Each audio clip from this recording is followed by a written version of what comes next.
Very good morning, students. This is all about ED 18 Gender, School and Society, especially for English medium students.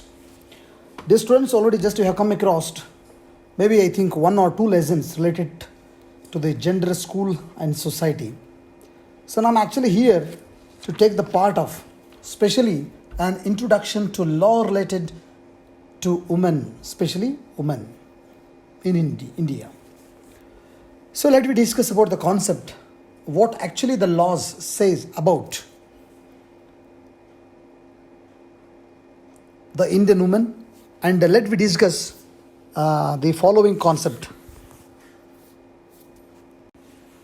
Dear students, let me discuss about the concept of crimes against women. We have first thing is called sexual harassment at workplace.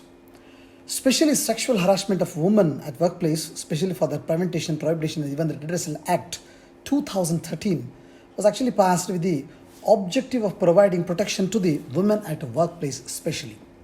Because the sexual harassment is a person subjects to another person to an very unwelcome act of physically, it's called intimacy, like grabbing, brushing, touching, pinching, teasing, makes and very unwelcome demand request directly by or implication for sexual favors from another person shows that a person any sexual explicit visual material. So it's in this same form of a way that we are calling as a pictures, cartoons, say pin-ups, even calendars, screensavers, virtual computers, any what do you call for that offensive written materials. Because nowadays just we have come across to so many social medias, like one should post a very ugly poster to a lady or a woman that makes someone to get more disturbed. So because this happens, and this is also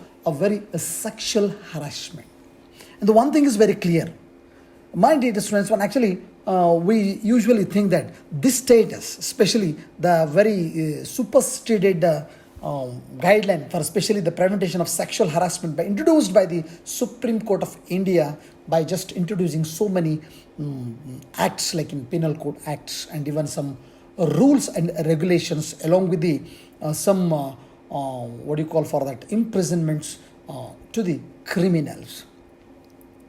The act actually covers students in specially schools and colleges as well as the patients in hospitals. Maybe I think you are very wonder what actually that sir says that the patients in hospitals. Just to think of yourself, this shows that the humanities totally died in society. Because at the time of the questioning of any school or any classroom, maybe of course we can say that the daughters are the daughters, who may be the daughters of somebody else or who may be the daughters of ourselves.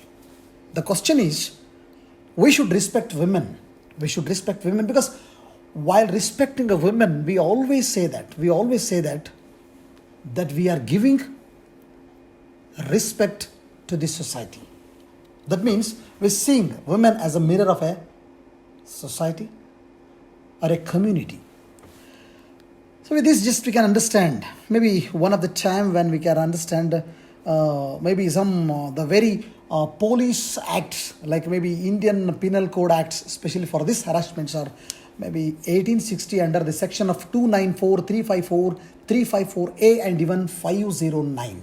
Because now I'm having these details in my hand with the cheats. And the second is called acid attack. Especially that acid throwing also is called as an acid attack. Is a form of a violent assault defined as the act of throwing acid or very similar to the corrosive substance because onto the body of another with the intention to the disfigure, maim, torture or kill. Dear students, see the perpetrators of these attacks especially throw acid at their victims, usually at their faces, burning them and even damaging skin tissues, often exposing and even sometimes dissolving the bones. The long-term consequences of these attacks may include blindness as well as the permanent scarring of the face and body, along with the far far-reaching social, psychological, and even economic difficulties. So, especially for the section 326A and even the section of 326B of the Indian Penal Code, that is 1860, provide the punishment of the punishment to the criminal for voluntarily causing the very called grievous hurt by use of acid and just voluntary throwing or attempting and to throw acid respectively. And mind it, section 100 of the Indian Penal Code allows the right of private defense to the extent of causing death if there is acid is thrown or there is an attempting of throwing acid. So the next concept is called a rape. Rape is one of the most heinous atrocities committed on women in our society because it is known to be the fourth most common crime against women in India, because rape takes place if a man has a sexual intercourse, that is especially this called penetrates his penis to any extent into the vagina, mouth, etc. or anus of woman, or makes her to do so with him or any other person, or insults to any extent. So, if any object of the part of a body, especially not being the and into the what do you call for urethra or anus of a woman, or makes her to do so with him or any other person, or manipulates any part of a body of a woman so as to cause penetration into the vagina, urethra, anus, or any part of a body, such women, or makes her to do so with him or any other person. So, or the applies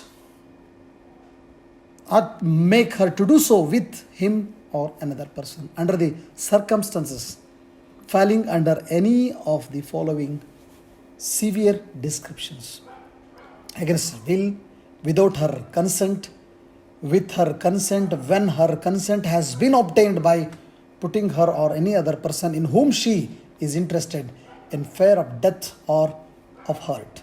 So by getting her consent by pretending to be her husband when she does not understand the nature and even the consequence of what she has the consented to because of unsoundness of mind or under the influence of alcohol. Next one is with or without her consent when she is under 18 years of age. When she is unable to communicate consent, a rape victim can file an FIR, just called FIR, especially in the local police station. FIR that will be registered in the local police station under the following sections, especially of Indian Penal Codes. One is called 376 punishment of rape and 376A punishment of causing, especially punishment for causing or resulting in persistent very for that vegetative stage of victim, and 376B sexual enforced by husband upon his wife during separation, and 376C sexual intercourse by the person in authority, and the 376D is called gang rape. Nowadays actually this becomes is it's a very common in nowadays, and it's a very cruel crime which is done by the so many people. That means more than a person, maybe 2 or 3 or 4 who may rape on a woman. That is called gang rape. The next one is called as domestic violence. So domestic violence can be described as where one adult in a relationship especially misuse power in order to control another, because it's the establishment of fear in the relationship through violence that include other form of abuse, because you are making something on the basement of force, abusing. The violence may involve physical abuse, sexual assault and threats. At times it can be more subtle, such as making someone feel worthless not letting them have any money, or not allowing them to leave the home, an application can be filed to the magistrate under the Section 12 of the Specially Domestic Violence Act 2005. Orders such as residence, protection, monetary relief, and even the compensation under can be passed by the magistrate, and the complaint can also be filed under the section of 498A, that is especially for cruelty by husband or his relatives, along with the demand of dowry, because it is a greatest curse to the society. Most of the our Indian social reformers, they had been trying to erase this very bad habit, that blind superstitious beliefs. Even we can say, and we can take the name, is called the greatest social reformer, like Raja Ram Mohan Roy. Of course, we can understand the same thing. There is called in the same this is called dowry system, and we can also say that the section 498A, the cruelty of husband, his relatives, along with the demand of the dowry, what just I told that, and the word called shared household, were considered by Supreme Court, especially in S.R.